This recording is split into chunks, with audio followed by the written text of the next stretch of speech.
ሴቶች የጀሃነም የሚሆኑበት 6 ምክንያቶችን ነው ዛሬ የምነግራችሁ። ሴቶች ከሆናችሁ ይህ ቪዲዮ በደንብ አድርጋችሁ እስከ መጨረሻው አዳምጡ። ይህ ቪዲዮ ለሁሉም ሴቶች እንዲደርስም የምትችሉትን ነገር በማድረግ ካጅሩ አብራችሁን ተካፈሉ። ነብዩ ሰለላሁ ዐለይሂ ወሰለም አብዛኛው ሴቶች የጀሃነም እንደሆኑ ተናግረዋል።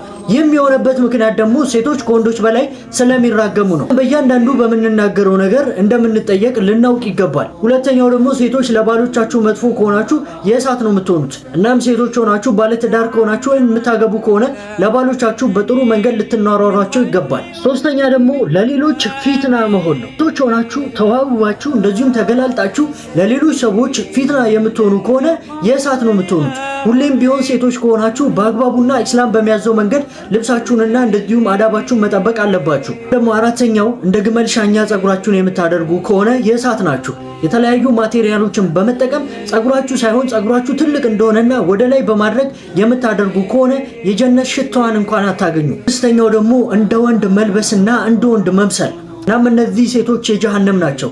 በእስልምና ሴቶች ሴትነታቸውን መጠበቅ አለባቸው። እንደ ወንድ መመሳሰል የለባቸውም።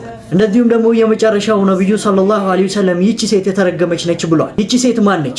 ውበቷን ለማይገባው ሰው የምታስመለክት የምትገላለጥ ሴት እንደሆነችም ተናግሯል። አላህ ሱብሓነሁ ወተዓላ ከጀሃነም ቅጣት እህቶቻችንንም እኛንም ወንዶችን ይጠብቃል። ይህ ቪዲዮ ግን ለሁሉም ሴቶች እንዲደርስ ሼር አድርጉላችሁ። አላህ ሱብሓነሁ ወተዓላ ከጀሃነም ቅጣት፣ ከሲራጥ ቅጣት፣ ከቂያማ ቅጣት ይጠብቀን።